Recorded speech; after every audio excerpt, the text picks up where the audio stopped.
Level 3 Introductory Diploma in Equine Therapy and Rehabilitation. The course is designed to introduce the key ethical and legal principles applicable to the application of equine therapy. Familiarise learners with the foundation skills and knowledge required to assist with the maintenance of health and soundness in the horse.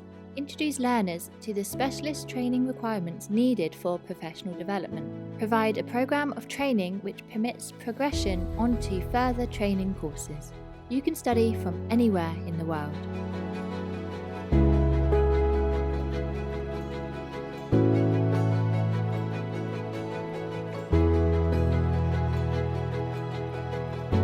Unit 1, the Legal, Professional and Ethical Framework. Unit 2, Equine Anatomy and Physiology.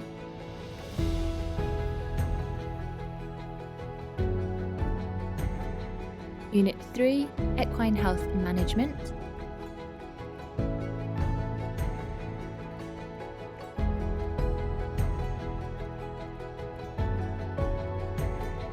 Unit 4, Introduction to Equine Biomechanics. Unit 5, Introduction to Equine Massage. Pre-course reading starts upon enrolment. View the website for further details: www.equinestudies.co.uk.